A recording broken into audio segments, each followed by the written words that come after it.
is up? Drew Boney's JJ back here with Coop. This time to talk the Enjoy Illinois 300. Interesting. So first of all, sorry for being late, folks. Obviously, the baseball show ran a little long. We can blame Holden for that. And Holden also not giving me the ability to properly leave the show, like without being a douchebag and doing like an Irish goodbye kind of thing. Coop, what's your thoughts on Holden? Yay, nay, indifferent? Oh, Holden's a good guy, man. You just got to, bear with him. That's a political, diplomatic type of bullshit answer. But you know what? It's fine. Right. It's fine. It's fine. Holden's a good guy. That's cool. That's cool. Did he pluck your nerves today? No. He was actually well behaved today. Did well. The chat was destroying him all show long. I think he did actually a good job today, to be honest. I think he handled adversity well. I think his skin routine is continuing to do him favors. So he just looks good every show, But no, as far as is he a good person, I think that's extremely subjective, person by person. But in relation to this race, did he take a shower this week? You know what? That didn't even come up. That didn't even come up on the show. Maybe it's just assumed to be a no. And I love the fact that I'm just starting to go through the projections, ownerships and stuff now. LaJoie at 2K above his normal price range. I'll dig into it. I will say though, I do make exemptions there. I'm not like married to a certain piece there. I'll make exemptions because sometimes to that point, Gavin, there are drivers, and this is the case with any sport. Sometimes drivers are just naturally underpriced every week, and whether you choose to play them or not, they are underpriced. So sometimes when they get a bump on a track that they specifically should perform better at, doesn't necessarily mean it's a bad thing. But I do think the examples hold a lot of merit. When certain guys are typically always priced at $7K and they're priced right, and they jump to like 9,500 for a certain track just based on sportsbook odds. I think that type of stuff is crazy. But I guess before we go into this chat, Coop, you want to talk a little? It seems like Corey LaJoie is going to be an interesting topic this week. What's your thoughts on him? Well, you know why he's priced that way. I mean, not off the top. I guess I could look at his sportsbook odds, but I'd assume his sportsbook odds are relative to where. Why? So Chase Elliott got suspended for the race, and he is driving Chase Elliott's car. So that's why the big jump. Interesting. Now we saw that with what was his name? Barry a few weeks back. Yeah, Barry. Yep. A few weeks back, where it didn't seem like he had much success with Elliott's car. No, I mean he had one good race where he played some strategy and ended up doing well. But other than that, it was just ho-hum average. So knowing that he's in a better car, how are you approaching LaJoie today? I mean, if you look at his practice, like this is a big shot for Corey LaJoie, obviously. It sucks, I think, personally for him because it's a hard track for him to show what he can actually do because there's little to no passing that's going to be happening. The cars are so equal in speed.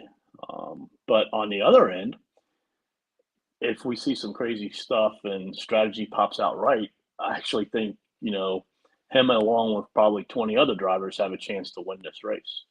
So it's good for him in that aspect. But if you go back to practice, he seemed to be overdriving the car very hard. Either wasn't very comfortable or he knew the pressure was on him. And he's really wanting to, prove that he could, drive in, upper tier equipment. So he's going to be very popular. Could he end up in the top 20? Sure. But, for me, like Chase Elliott hasn't been really getting the job done, so to say, in that car. So what's to make me think Corey LaJoie all of a sudden is going to? I think he's going to have, more of a result like a Josh Berry. The one thing that he has over Josh Berry is he might not be comfortable within that particular car, but he understands the car. Whereas, Berry was coming from Xfinity to this car, and they're two different cars. So, well underweight on Corey LaJoie. Long answer short.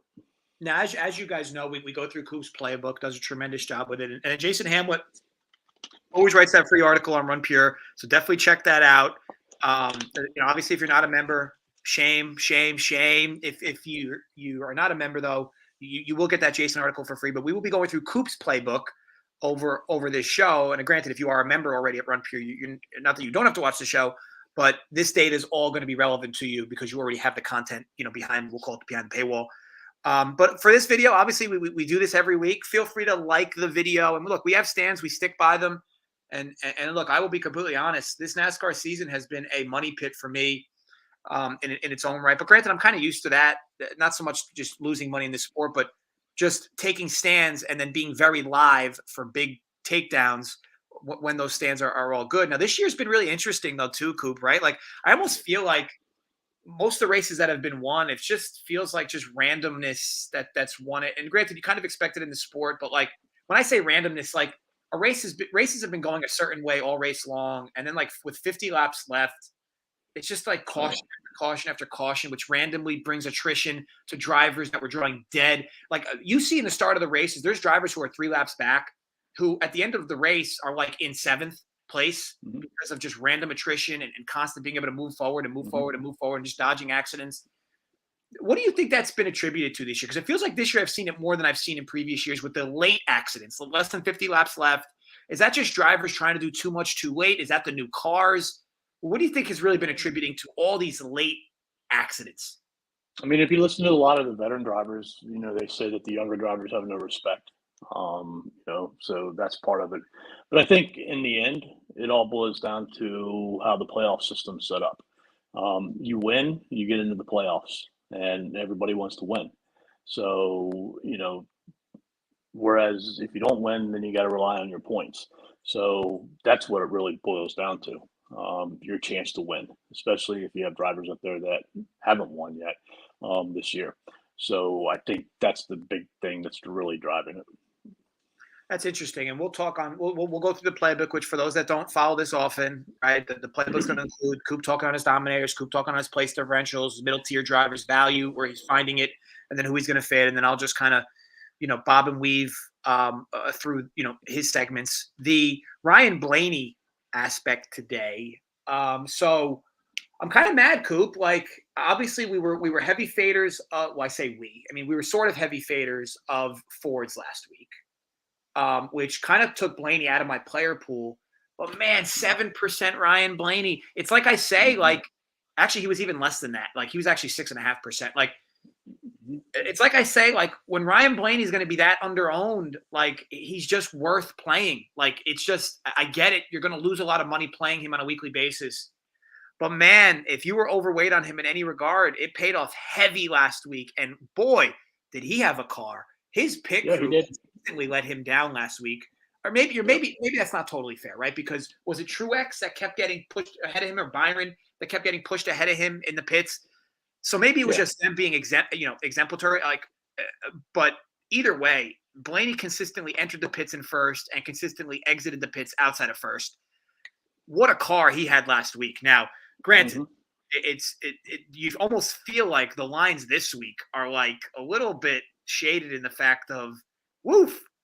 I'm not used to seeing Ryan Blaney at 8.5 to 1. Now I get it. He's near the pole. I get it. He had a great car last week, but doesn't this feel like a complete overreaction from last week, or is it just me? I think it's you. Yeah. Yeah. Yeah. If you look at like last year, Ford really struggled. I went back and watched this race last year, and they noted it a couple times that prior to this race, the last 5 races, the Penske team had only had one top 10 between the 3 drivers. And then they came to this race and they just woke up like crazy. So, you could say that maybe they're a little bit of week ahead of what they were last year, because Brian Blaney, was exceptional, as you noted last week. But Ford was pretty good overall. They weren't great at the beginning of last week. They weren't great at the end, but in the middle of that race, man, they were freaking strong as all could be. So I do think they're a little bit ahead, but like, if you go back to last year, Ford did very well in this race. So I think you got to give them their due, and I think they're going to be pretty good today. No, good. I mean, obviously, look, it's a good conversation regardless. I just look at, Blaney at, what is he, 10-1 Mhm. coming from second. Yeah. And Kyle Busch is a little cheaper and actually starting on the pole. But again, Blaney's coming off that big week. I get it. But I do think, like, I know I'm seeing ownership projections, which are definitely wrong, about 12% for Blaney. He's probably going to be higher than that, right? Higher than 12%. I mean, I know Kyle Busch. So for people that obviously you just leverage sportsbook odds and we'll call it game theory, like more people are going to play Kyle Busch today, right? Starting from one, he's cheaper, he's got better win equity. It just makes sense Yeah. that Kyle Busch will be higher owned than Ryan Blaney. You agree? Yeah. Yeah. I don't think it's going to be by a large margin, though. Yeah. So we shall see. I guess my question with him being 8.5 to 1, let's say Ryan Blaney races a good race last week, finishes in 10th. Do you also think he's 8.5 to 1 this week? He probably doesn't open because he opened I think around maybe 10 to 12. Probably doesn't open maybe 12 to 13. But yeah, I think after the practice, he's deserved that number. To be quite honest with you, I'm kind of surprised it's at 8.5 and not I think 6.5 or 7. you think now that's interesting here because we already mentioned the fact how hard it is to pass on this track. And if his pit crew, who again, we can make the argument. I know Gavin said that he didn't think his pit crew did bad last week. It was just that other pit crews seemed to do much better. Right. Wouldn't that be a concern on a track that you can't pass? Because he was able to consistently pass last week. That's what gave him the benefit consistently with the car and how well he drove. Mhm. Issues with passing, issues where maybe not a bad pit crew, but other pit crews are just better. Does that concern you at all with almost like knowing going into the race, he's going to lose spots in the pit? No, it doesn't concern me because I think he's one of the few cars that can actually pass on this track. He was very good here last year. Hit the wall. Still finished well. Was one of the faster cars too. And the bottom line is, these teams are going to be pitting 3 times today, and 3 shots. That's it. So if they hit all 3 of them, that's great. If they mess up one, you're done. Now, just so Hard to win. that the people watching that might be a little naive to what exactly that means. They only need to pit 3 total times today. It doesn't mean they will only pit 3 total times. If you pit more than 3 times a day, you're not going to be a very good in track position. Got it. So even if the race went heavy cautions, they're not pitting. Got it. So the tires mean absolutely nothing at this track. That makes me feel good about certain drivers. Right. Like if you went back and looked at the race from last year, like Michael McDowell ran the first 125 laps of this race, where he only switched 2 tires. And then if you go back at the end, I'm not sure when Logano pitted prior, but he pitted with 66 laps left, and he only took 2 tires. So he ran them for, probably over 100 laps too. So, the tire's better this year than what it was last year. So I fully expect, if you take 4 tires on a pit stop, you're probably a dead goose too. Interesting. And so it should be interesting in relation to pits. But you mentioned on the fact of how tough it is to pass. So maybe talk a little bit on that. And then we'll talk on the Dominators who, considering you think it's difficult to pass, I'd assume you kind of like guys inside the top 5 from a Dominator standpoint. Yeah. So you look at this race last year, the first 7 to 8 laps is really when you have a great opportunity to pass your competitors. After that, it files out into single file, and it becomes very difficult. It can be done, but the cars are so equal in speed here. There's no tire fall off. It makes it very difficult. So that's what has to happen. And if you look back at last year's race, sometimes like when you come out of the pits and you're 3rd, 4th, 5th, or 6th, you have a chance to get up to the front. Last year, you had to be on the front row. That was it. The only cars that led on this race came from the front row. The only pass for the leader came from the car on the front row. So it's very, very difficult to pass here. The one thing, last year we had some tire issues with brought out cautions. The tires, like I said, are much better this year, so I don't expect the tire issues to be a problem where they were, getting flats and things of that nature. What might bring out some cautions this year is the temperatures. It's supposed to be like lower 90s, 92, 93 degrees. It's going to make the track a little slicker. Those first 7 or 8 laps, you saw a lot of three-wide racing, and you could very well see, a car on the bottom, slip up and hit the guy, in the middle or above him if it's only 2 wide. So I think that right there is the best opportunity to bring out cautions. If that doesn't happen, we could see very minimal cautions. Interesting. And in relation to dominators, right? So, of course, I assume you like Blaney. We already talked on Busch being higher owned. And then maybe talk on some of the other guys potentially inside the top 5, because you mentioned how tough it is to pass here, who you might be overweight on as far as dominators. So, in general, I find this to be the toughest slate we've had all year. You said at the beginning, I think when we were talking backstage, 240 laps.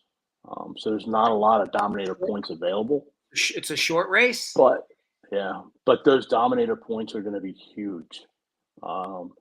Because more than likely the driver or drivers that get those Dominator points are going to have the most points.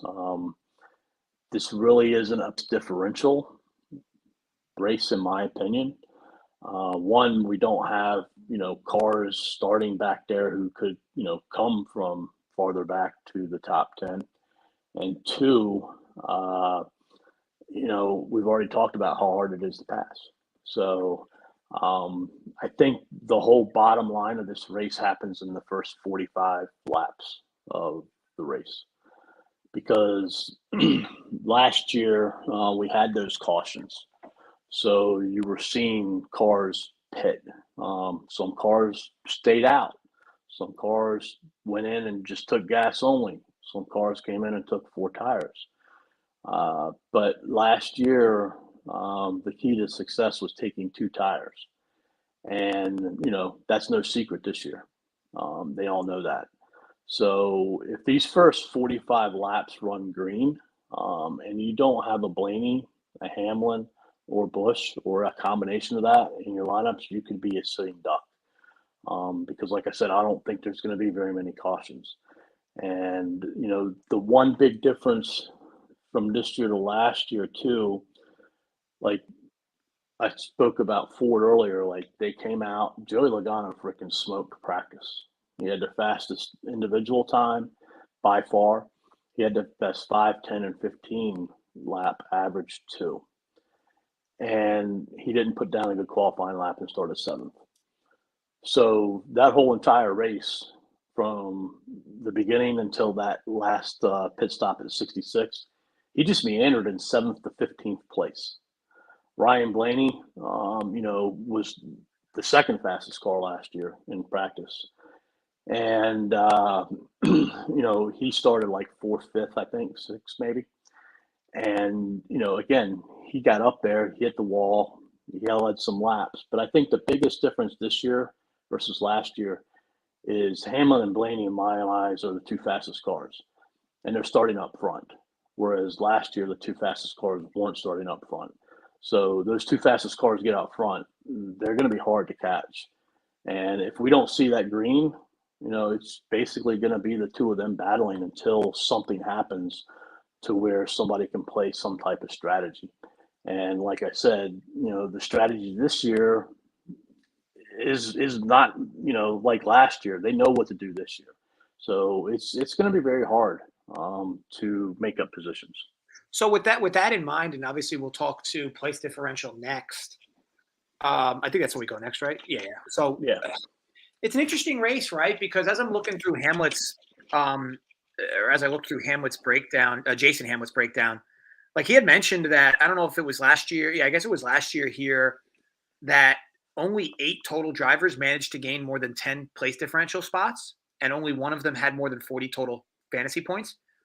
Mm-hmm. Is there and as I look here at ownership projections, you got place differential folks like Corey LaJoie at 40%. You got You got Eric Jones at like 35%, Almirola, Yep. Chase Briscoe, Ryan Preece. These are your highest owned guys on this slate. And it's like, why not take a little bit of a different approach and maybe max out at one place differential guy, max, and then try to make things work with the middle tier guys as you build your lines. Because first of all, you're different. And I'm not convinced it's not an optimal strategy either. So walk me through what I think it's feasible to not have one guy in your lineup who starts 21st or farther back.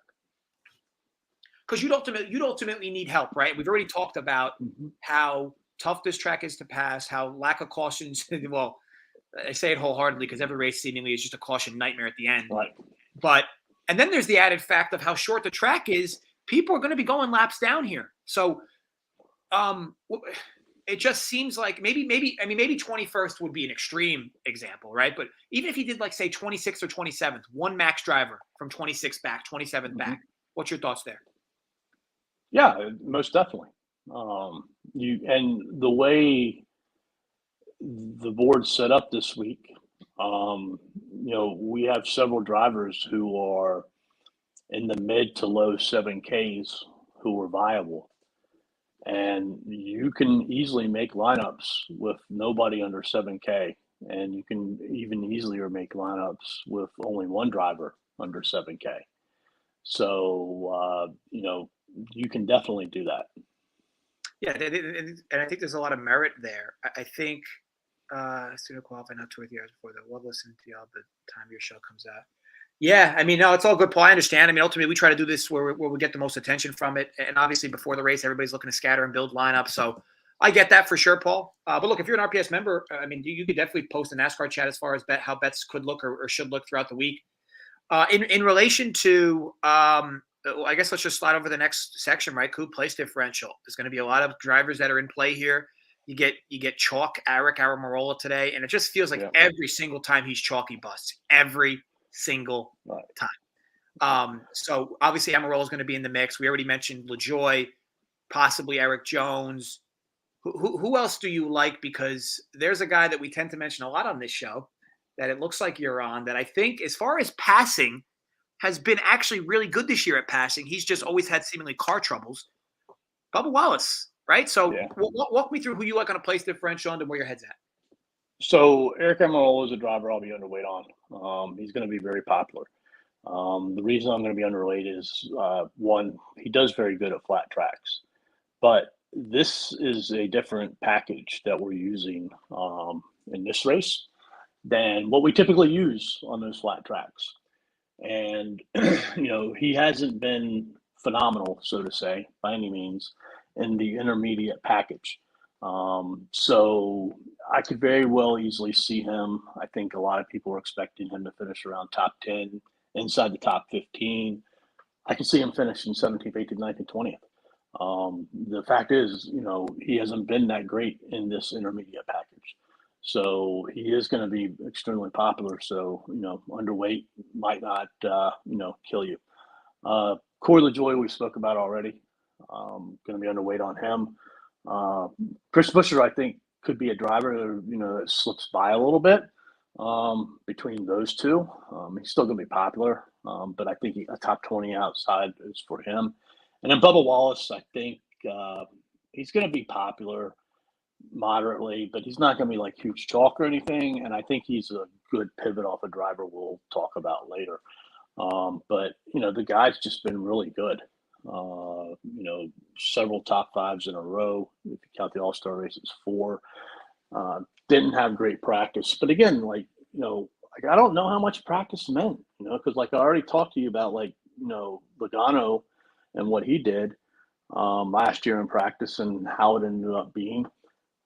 If you look at AJ Allmendinger last year, he didn't step into his car. He had never stepped onto this track until a couple hours before the race. Started dead last, and he just meandered his way up and finished inside the top 10. And it wasn't like his car was super phenomenal. Ben Rhodes practiced it the day before and put it in the wall. So if you have the right setup and you're good at the flat tracks, you can get it done. Bubba's been much better at the flat tracks. He's becoming just a better overall driver in general.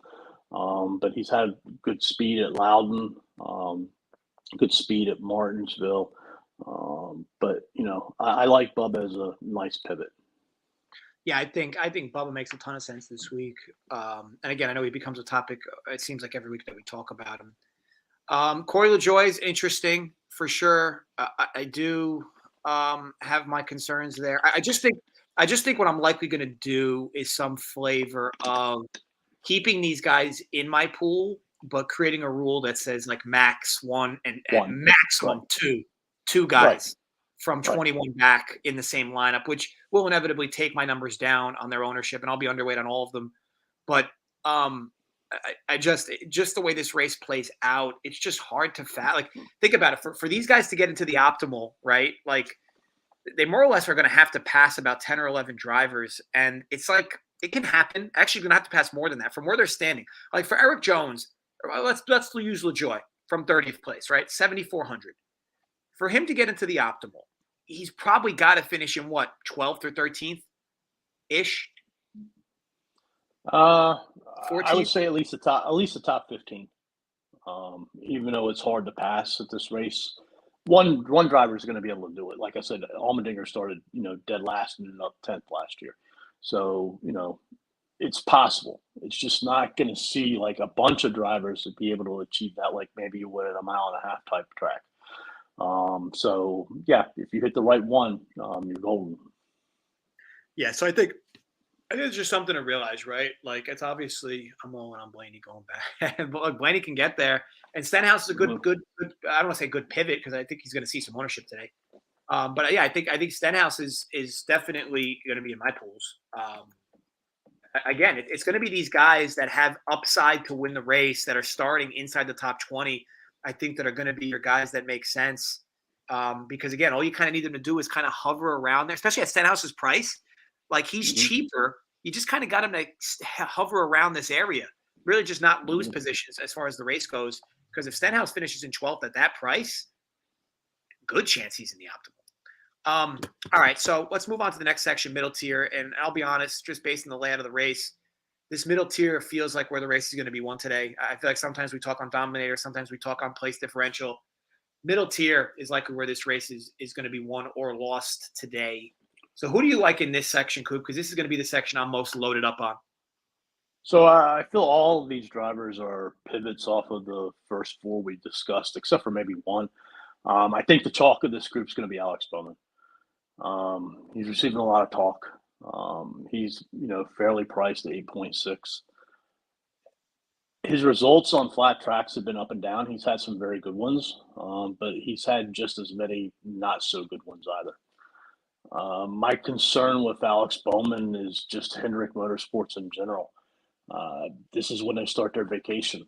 And if you go back and look at their track history, they're not very good over these summer months at the majority of the racetracks that are coming up. And then, they reappear from their vacation when the playoffs start. So for the most part, I'm going to have some Alex Bowman, but I'll probably be underweight on him. I could very well much see him finishing 18th. But then on the other end, I wouldn't be surprised if Alex Bowman wins this freaking race, because this is a type of race where, Alex Bowman leads 5 to 10 to 15 laps and he wins, which, he's been known to do that in the past. So, I could see him going either way, just like the majority of all these drivers. But I think the rest of these drivers are very good pivots. Keselowski, nice pivot off of probably Bubba. Bubba and Keselowski probably keep their ownerships moderate with both of them being there. But I do think Bowman, does get more ownership than both of them. But Keselowski loves to play strategy. He could. One thing that I could see happening is a driver who starts in the back, let's say those first 45 laps go green. I don't think you need to pit until like lap 70. So let's say you stay out at the end of stage one. And by doing that, you're praying that there's going to be a caution within the first 30 laps. Because one, you're going to need gas, but two, if it happens within the first 30 laps, it's going to bring everybody else down, because that's going to bring you enough gas to get done with that stage. So I could see that being a different type of strategy, to possibly do that. And I could see Kozlowski, one of these other drivers that are starting in the back, do that. I think Ty Gibbs is going to be a nice pivot. His price has come down a little bit. He continues to run very well. He continues to have some of the worst luck out there. The guy could very easily be talking like Bubba Wallace, where he's had 4 top 5s here recently. Austin Dillon, I think, is just another driver who's going to get lost. So he's 7,000. Eric Amarola is 7,200. The ownership difference between the two is going to be humongous. So let's say Eric Amarola finishes 18th, 19th, 20th. Austin Dillon finishes, starts 16th, but he only finishes 13th or 14th. Guess what? Austin Dillon's going to score more points than Eric Amarola at a much lower ownership for you. So I like Austin Dillon. And then I think one of the biggest, drivers from a leverage standpoint is going to be Daniel Suarez. The guy can't finish races. He's been pitiful when it comes to finishing races. I think you could get Suarez this week at, 5, 6, 7% like you did Blaney last week, because everybody's going to be clicking Bubba Wallace. They're going to click Bowman. They're going to click Kozlowski. They're even going to click Ty Gibbs before Daniel Suarez. And, one, he can't continue to run that bad. Something's got to change eventually. And 2, Trackhouse in general was pretty strong in practice. He wasn't that bad. So, I just like him from a leverage standpoint. Yeah, there are so many drivers here that you can make an argument for or against in relation to the middle tier. I agree with you. So last week I wasn't fully on board with Ty Gibbs, and it almost plowed up my ass. He did race pretty well, and then to your point, seemingly got a little unlucky there. I don't know I don't remember if he got loose or if somebody got him loose, but Kyle Larson got loose, and he ran into Kyle Larson having nowhere to go. So yes, so I don't. But this week in particular, I do think he's in a great spot. Right. I mean, the thing with Ty Gibbs is he's running well. It's not like he's making the mistakes that's hurting his results. You can't bother him for running out of gas twice. You can't hurt him for running in the Larson last week. It was just racing, nowhere to go. The Kansas piece you could probably put on him. So he's running well. Now, what's your take on Denny Hamlin, who's like a huge favorite to win this race, all things considered, starting from third? I know we didn't talk about I think, again, like if you go back to those Dominators, like if you think there's going to be a caution, like say lap 25, lap 30, that's a chance to where people could switch it up. We could see some drivers stay out. In the truck race yesterday, we had the caution around lap 30. Grant Enfinger was like really the only driver that stayed out. Ended up paying well for him. But I think again, if they get that caution inside of lap 45 in the first stage, you can make cases to not play Hamlin, Busch, or Blaney and fade them on your lineup.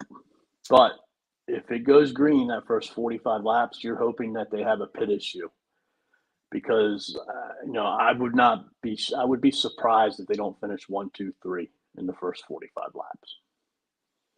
And that makes a ton of sense. Especially if you get that one flavor of a caution early. Mm-hmm. In regards to value drivers here, and this is pretty complicated, right? Because the value guys are going to be guys that are potentially starting from 20th or back, maybe a cheap guy from the front.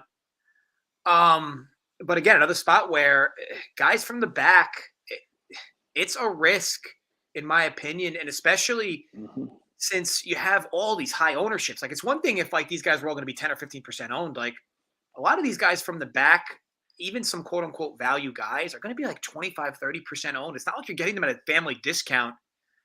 For value, who do you think makes sense?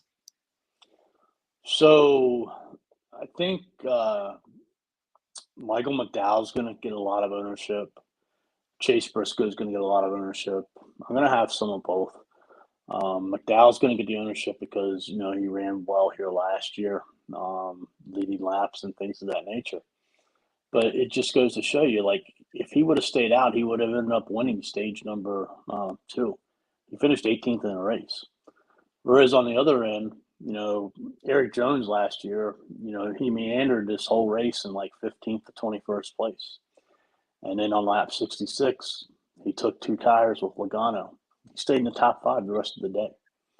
So, it all comes down to if that strategy plays out and if it's available to play this year. But to your point, like, I really just want to try to have one of these drivers in my lineup. I think Justin Haley and Todd Gilliland are the pivots down here that are going to go lower owned. Haley, he's been up and down this year, not as strong as last year. But the reason I like him is, AJ Allmendinger had a good car last year. So Haley should be able to have a good car this year. Gilliland's pretty stout, on flat tracks himself.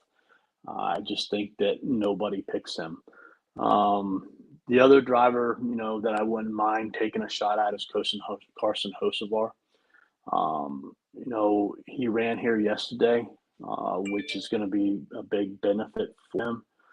And, it's his first time in this Cup car.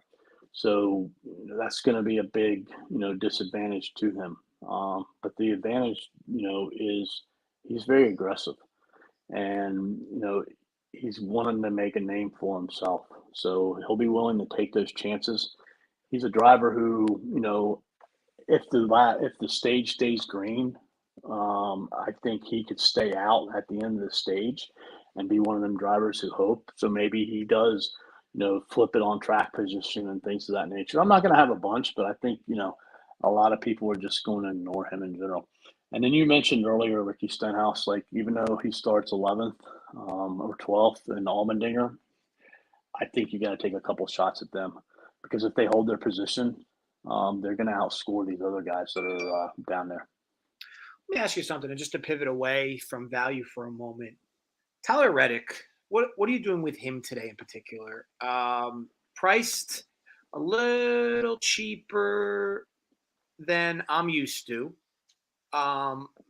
Likely not his ideal track. I know that he was priced cheap over the last few weeks, but typically, you'll see him in that 9.5, 9.8 area as an average or a median. What are you doing with him today at 92, starting from 9th? So I guess you got to plant flags and make a stand. And, I'm going to put my hat in the bag with Blaney, Hamlin, and Busch. And after that, you have a host of drivers, Martin Truex, Logano, Reddick that you were talking about, Ross Chastain, all of them starting, Kevin Harvick from like 4th place to 9th place. Any one of them drivers, could sneak up and do it. Are all of them? Heck no. All right. Maybe one of them, possibly 2. And if I had to put my 2 drivers I would play next, it would be Ross Chastain, Martin Truex, then Tyler Reddick, if I was going to, take those chances. But, I think by avoiding all of them, it gives you some leverage. But also, how do you know which one? Like, you're picking between 6 drivers. So you can't play all 6 of them. What are you going to do? Play 4 of them and just dilute your ownership even more? If you want to, take 2 of them. That would be the way to go. But, for me, I'm just going to, plant a flag and not play any of them. And I can't disagree with that by any means, because again, when you're building for mass entry stuff, you need to take stands. Otherwise, it's just Russian roulette. Like, yeah, sure, you might have a lineup that's better or better shot at a lineup being live, but in reality, when you are quote unquote live, you're just gonna have a lot more entries when you're more concentrated instead of doing. And the thing is, they all need Dominator points because all them drivers are expensive. All right. It's not like one of them's like 8K, okay? They're all 9 to 10K. And if they don't get them Dominator points, that's when, Ty Gibbs becomes better, Keselowski becomes better. Even if they don't finish great, but they get a couple more, place differential points. So that's why I said this whole time, like, you've got to hit the right dominators, because those one or two dominators are going to far outscore the rest of this field.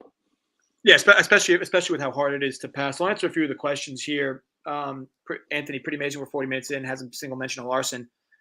I feel like he got briefly brought up, but he's Hendrick Motorsports, right? And like, we're not like that group just has not performed well here. It's not to say that, you can't play Larson today. Of course you can. He's starting from 22nd. It's just, he's the highest price guy on the slate. I get it. He brings the place differential, but you can't really expect him to lead laps today. And if he does, not many, unless he makes like a pretty drastic pit decision, which is going to be risky in its own way.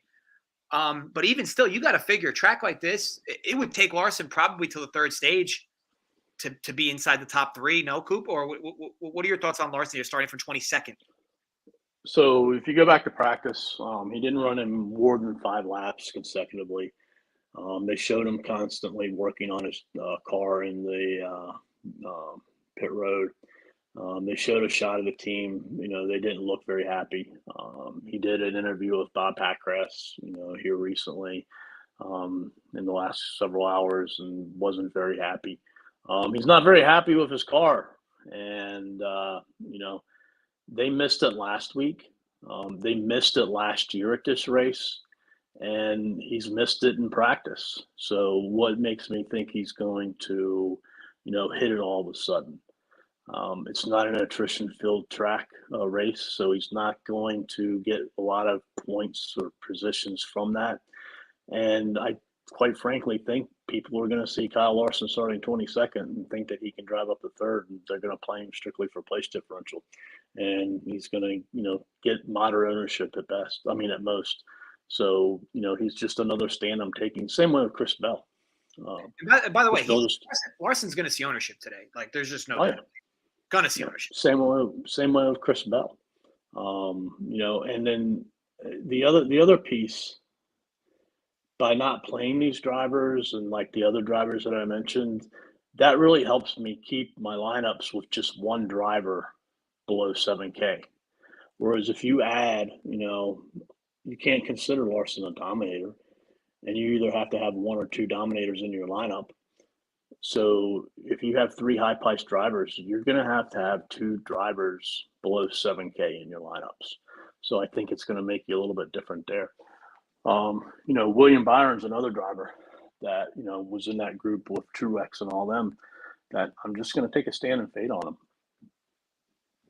Yeah, and I think it's noted, right? Like, I get it, the Larson aspect, right? But when you talk the track, like, man, for Larson to get there for you would mean that the dominators at the front, like, all got hosed, right? Because just like that would mean that the dominators at the front just didn't, dominate per se in terms of the laps led.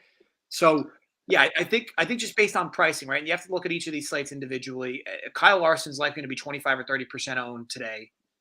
And it just feels like a race where he's not going to get you in the optimal 1 out of every 3 races. Like, it just feels like a lot of things have to get there for him. And when you play Larson, keep in mind, when you play Larson, not that you can anyway, but you play Larson, you basically have to remove like 4 of the top 5 starting position drivers from even the pool, because like it doesn't make sense for them to be in the same lineup.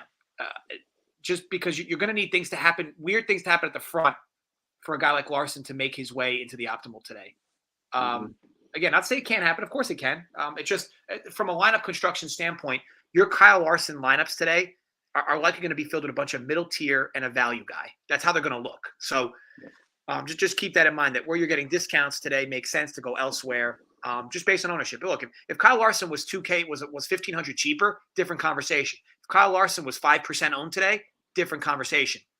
Neither of those things is true, which to me makes him hard to roster on this track. It has nothing to do with whether I think he'll win the race or not. We're just talking DFS. He's hard to roster at that price today. Like, one of my favorite bets out there is taking William Byron minus 102 heads up against Kyle Larson. Larson's the favorite in that matchup. And, the reason I like it is, I already spoke on Larson and how upsetting and disappointed he was with his car. Byron, put down some solid laps and was fast. And, he's doing a good job of taking what his car will give him. And, I could see William Byron finishing this race in seventh, which isn't going to do a darn lick for you when it comes to DFS. But, I just think that matchup from a betting perspective should be flip-flopped the other way. And, William Byron has the better car today. William Byron has the better starting position today. Everything's in favor of William Byron for today, but Kyle Larson's being favored because his name is Kyle Larson. No, it's a good point. And again, it's nothing against Larson. He could definitely win this race. He's obviously one of the favorites for a reason. Just a tough spot to just love him today, for a few different reasons. Okay, so let's move over to your fades, Coop. Who makes a ton of sense? I know you mentioned a few already, but who makes a ton of sense for you to just completely be out, off of today? Yeah, I mean, like I said, if you're going to play from Harvick, Truex, Logano, Byron, Chastain, Reddick, I think you've got to, either play one or two of them because you're just going to dilute your ownership from that point. Like I said, my favorite would be Chastain, then Truex, then Reddick.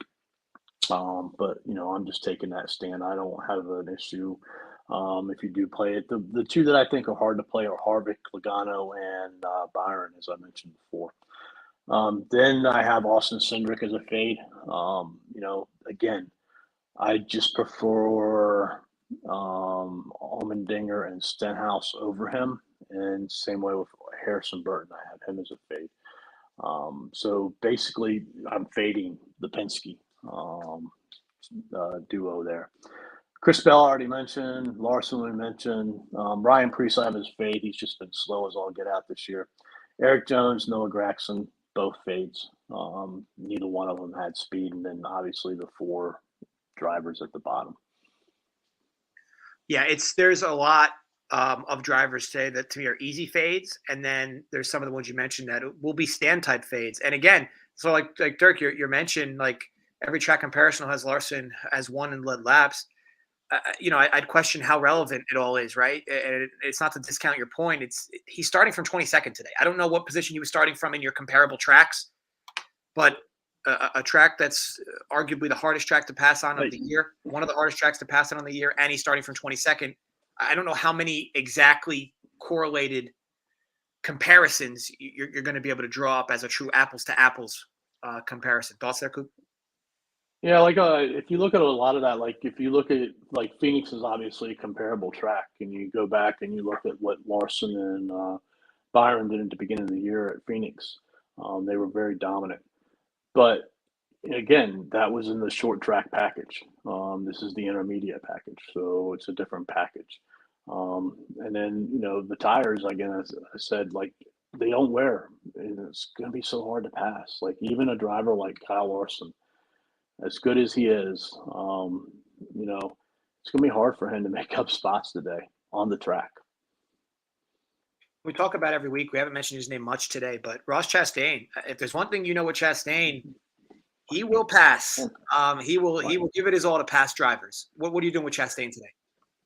Yeah, I'm not having any. But again, I think if you want to start your lineup with Ross Chastain and avoid the first three drivers, you're going to be completely different because I think we'll have some people that start their lineups with Ross Chastain and one of those three drivers. So if you want to play Ross Chastain, I would just go solo. He did look good in practice, but again, my concern with Ross Chastain prior to this race was the intermediate package, and the intermediate package, he hasn't been extremely fast. But he proved that wrong in practice, so I would not be surprised if Chastain's up there and I get burnt myself. Yeah, I mean, it's not like a crazy to think about per se. But again, at least with Chastain, you're going to get a driver that's going to aggressively try to pass. So at least you're going to get that. I don't know if you remember. This is the race last year where Denny Hamlin and Elliott and Chastain had a little fiasco. Where Hamlin was driving obnoxiously slow back and forth, just blocking him from passing. That's amazing. Very amazing, to be honest. But yes, I mean, ultimately, it's kind of what's made him different, right? And why he gets brought up week after week. The dude is aggressive. And a track like this, in your lineups, you're going to want aggressive drivers, guys that really give you a shot at something there. And in relation to, so that's why I kind of said I like Bubba today, because at least Bubba passes. It's hard not to like Logano. He's proven when he has a car, he'll pass. Blaney, we've already mentioned. And, Kyle Busch, obviously starting from the front. We touched on him a bit. It just feels like he struggles to just finish races. But yeah, it wouldn't be crazy to think that he could, I don't want to say lead wire to wire, but be up there wire to wire, lead laps early. I know we talked. His speed in this intermediate package has been a lot better than his results, so to say. Last week, the guy was driving backwards on the track a quarter of a mile, came back and did really well. So, a happy Kyle Busch is a happy driver to drive, play. And he's happy right now. So let me ask you this. Out of the three of them, and this is maybe how we'll end the show, out of the three of them at the top, who are you going to, from top to bottom, how do you order them? And include price, leverage, ownership, the whole bit. Top three starting drivers, which are obviously Busch, Blaney, Hamlin. What is your ownership going to look like for the three of them? Busch, Blaney, Hamlin. Busch, Blaney, and then Hamlin. That's interesting, right? Because the guy who is always the highest projected to win the race just always tends to see more than 20 to 25% ownership. If Hamlin's going to be 25% owned, one would think that Blaney's not going to be 25%. Right. Could be. Blaney's going to be the lowest owned of the three, but I don't think he'll be far off of Kyle Busch. Yeah, and Kyle Busch makes sense, obviously, because he's starting there. And if he can get you laps, and as you mentioned, Coop, if he can just pull away, it's going to be tough to catch. But, all right, so any final notes on the track? Obviously, went through this. We were able to do it pretty quick. It's a short track as well. So any final notes you want to add maybe for the class? No, just, try not to fall asleep. I think it could end up being a boring race. Not much passing, not much caution. Let's hope for the best and hope we see some exciting racing some way, somehow. Good stuff. All right, folks. As always, gamble responsibly, stay safe, and yes, run pure. Good luck with this race, everybody, and we'll see you next week.